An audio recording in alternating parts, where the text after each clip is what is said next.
Today I want to talk about ULTY, as I've seen plenty of Reddit posts talking about how they're YOLO'ing their entire portfolio into this ETF. I've seen plenty of videos talking about how it's printing money weekly and they're going to buy 10,000, 100,000 shares of this thing. And you might be wondering what's going on here, because when I pulled up the chart, it looked horrific. Man, look at that beautiful investment-worthy stock. All right, let's check out that ULTY. What is this garbage?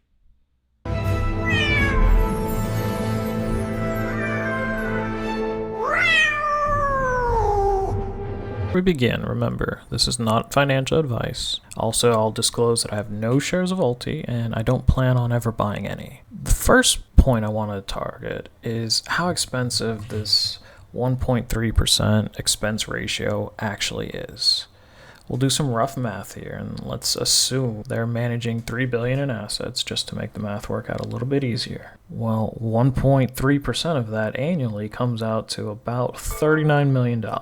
Looking at how many trading days there are in a year, you divide it out, you'd be getting maybe 150,000 per day. And since the core of the position is always these covered calls that they lock you in on every week, they honestly only have to trade on Fridays. Every Friday, YieldMax is earning about $780,000 for managing y'all's money in this position. Which leaves me wondering, are you really getting what you're paying for by providing them with your money? Rather than pulling up option charts and going over the risk analysis, I want to water down the explanation of what's going on. Every Friday, they'll pick an arbitrary volatile stock, say that it'll only go up by about $2 and that it won't drop by $6, and then they repeat.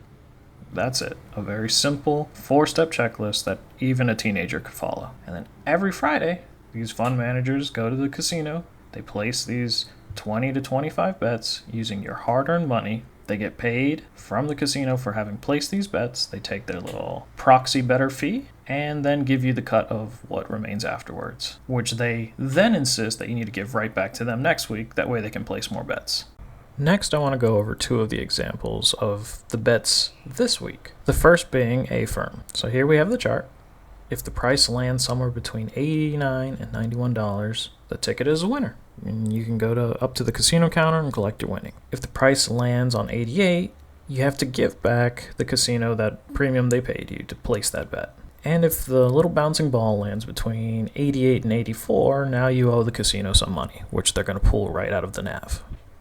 Next we have COIN, which above 306 to 312, winner winner. Below 306 to 270, you owe the casino money. And I picked this one as a good example of another possible downside from strictly following the strategy. Because notice that breakout bar out of that green box. If it continues to go up this week, your ticket only pays you for that price reaching 312. Anything above that belongs to someone else. For professionals with decades of experience in ETFs and options, these bets are extremely simple. What bothers me is that anyone who's been in the market for more than a year knows that stocks can go up or down.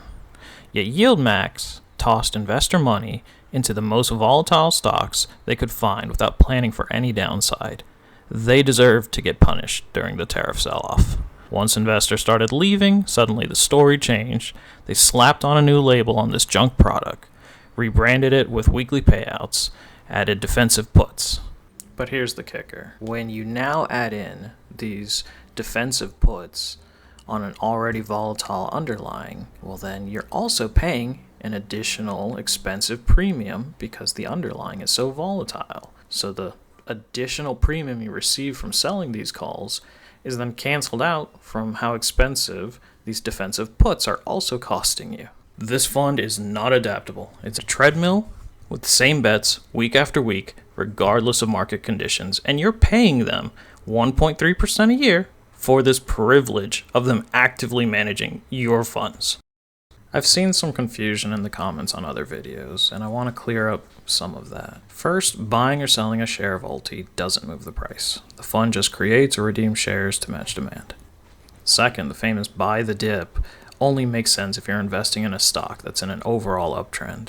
With ULTY, you're not buying into a growing company, you're buying into a bet.